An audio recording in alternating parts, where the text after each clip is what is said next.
Hello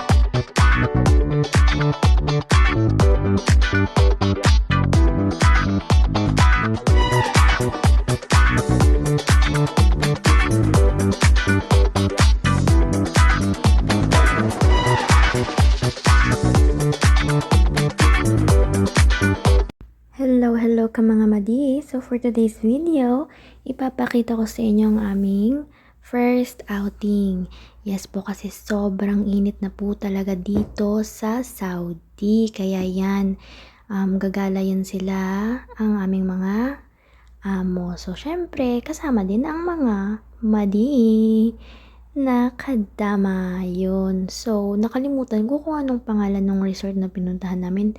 Talagang matanda na talaga tayo, no? So, andyan na po kami. Yan po yun. Sobrang ganda po. First time ko na makapunta sa mga exclusive na resort na mga ganyan. So, namangha po talaga ako sa ganda ng view kahit simple lang, maliit lang, pero maganda po talaga. Sa labas po yan na view. Actually, nandyan ako sa labas yung mga time na yan kasi binabantayan ko din yung alaga ko. Hindi na ako nakapag-video sa loob kasi nandun yung mga magandang dilag. Nandun yung mga camellia. Hindi pwede, baka pagalitan pa tayo. So, yun. Dito na lang ako sa labas. Mas maganda naman sa labas. Mas maganda yung view sa labas. So, gabi na niyan, yes po, talagang umaga hanggang gabi yung galaan. Overnight po yan sila dyan. Pero kami umuwi lang kami. Umuwi kami ng mga 12 in the midnight. Oh my gosh.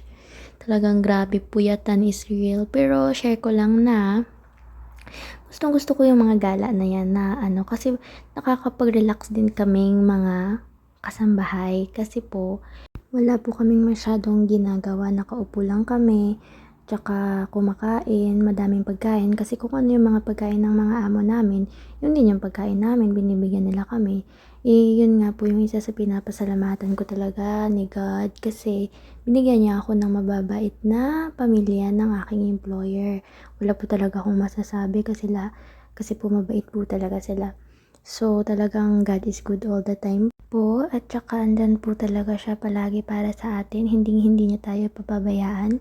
Basta't magtiwala lang po tayo sa mga plano niya sa buhay natin. So, we should always be thankful and grateful sa lahat ng bagay na mga nangyayari sa atin kasi yun yung plano ni God para sa atin. Yun lang po. Bye!